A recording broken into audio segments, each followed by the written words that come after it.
Okay. So the Democrats' entire argument for the shutdown is a complete and total fraud. They just got caught in their own logic trap by Senator Markwayne Mullen, who exposed their hypocrisy with one simple question they absolutely could not answer. Check out the full clip first. I'll give you my thoughts once it's done. Yes, Senator. Hold on, we got to start here because she hollered at me. Oh my gosh, he probably has a better question. Well, you hollered.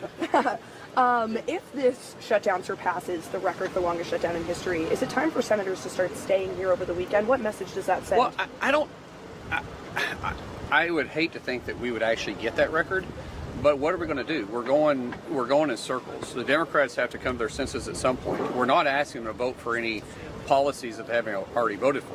Where there's not like there's any riders or any Republican policies that's written in this clean CR. But you can't negotiate with someone that is more concerned about their primary than they are about reopening the government. And we all know that's what this is about. You guys saw the article on the Hill today where the Senate Democrats said that after the No Kings rally, they're in a worse position because they feel like their neck's in a guillotine. Do you think an Obamacare subsidies extension could even pass the Senate for a year? Well, I think the president's made it very clear that he wants to get health care working for the American people. So just to extend the policy that the Democrats put in to expire, because they could have made it permanent if they desired to make it permanent. This was a COVID subsidy that they put in. Would you vote for it? Not to extend it the way in current form, absolutely not, because the Democrats decided to make it expire. Now, if we want to actually have a bigger conversation how we can make health care affordable for people, put President Trump in. Let him start negotiating and helping us with that, because we know ACA, affordable health care, isn't working. I mean, it hasn't worked since it started. Premiums have continued to rise, and prescription drugs and in policies. So we know it's not doing what we were sold that it was supposed to do back in 2010. Senator, what do you hope to see out of this meeting tomorrow with President Trump? What would be the outcome? You know, I don't really know what the agenda is. I know the president's doing real good about reaching out and making sure that the Republicans are working all on the same page, and you know, that attests to his leadership, making sure he's leading from the front, sharing his vision, making sure we're staying in line with where the White House and Congress wants to go with policies.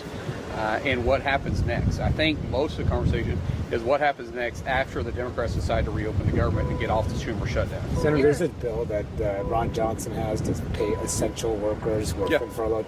What about all federal workers? Should they be paid since they've been... Well, I think essential is where we're at right now. There's a push for get all of them. Well, we could get them. Democrats want to do all of them. They could do all of them. That'd be great. Do all of them. Reopen the government. All they have to vote for is a CR. But not a separate bill. They're asking for. If they're wanting to reopen the government and pay for all essential employees, then reopen the government. Vote for the CR. That's really simple. You need to ask them if they're open for paying all federal workers. Then why don't they just reopen the government? What else is really left if they're not fighting to what? They're trying to keep the EPA closed at that point, then, because they want to keep the open programs going.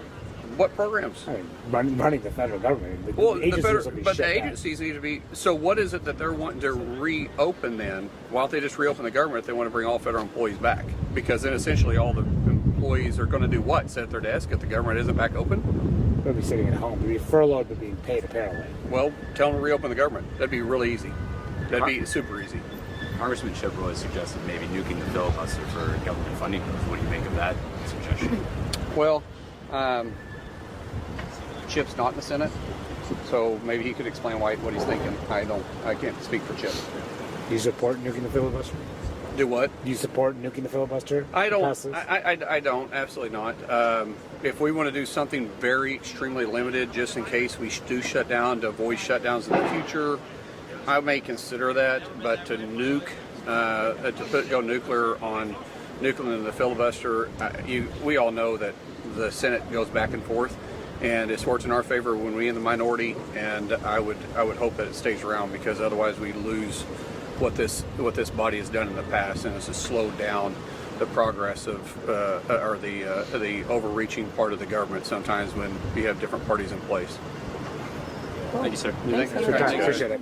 God, that's just it's just infuriating. The sheer the arrogance of their position is just staggering. So you're telling me their big plan is to keep the government shut, but just print $400 million a day to pay people to sit on their couch I mean, who in their right mind thinks that's a solution? It's a complete clown show. And the whole time, the actual solution is sitting right there. He's right. Just pass the clean CR. The Republicans already passed it. It's done. But no, Schumer and his lot have to block it, 10 times now? 10! But the real kicker, the part that just sends me, is this whole song and dance about, oh, we have to pay the workers. They're lying. It's a straight up lie to the American people. They're trying to look like heroes, but they know that 2019 law exists. They're all getting back pay anyway, every single one of them. So this entire performance, this political theater, it's a sham. It's a complete and total fraud designed to make Republicans look like the bad guys for not agreeing to their insane plan to pay people for not working. It's madness, which, it just proves it's not about the workers. It's never been about the workers. It's about what it's always about with them, power enforcing their agenda. This is just a smokescreen so they can get what they really want. And what is that? More Obamacare. Of course it is. They're holding the entire country, our troops, our border agents, holding them all hostage to prop up that failed, disastrous, unaffordable healthcare act. It's the classic swamp move.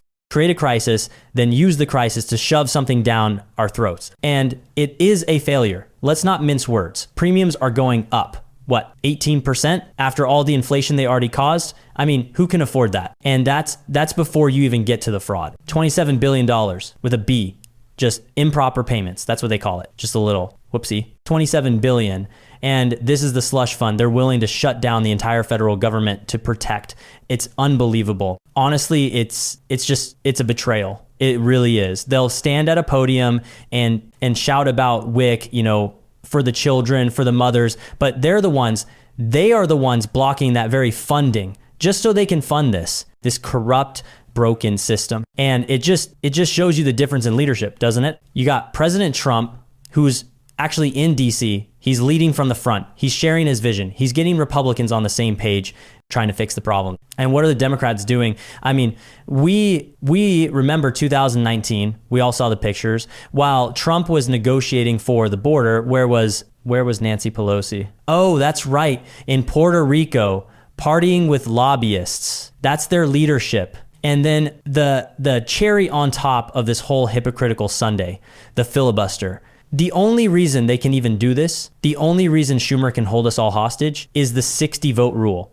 The exact rule that Chuck Schumer himself said would turn America into a banana republic. His words, he called it doomsday for democracy.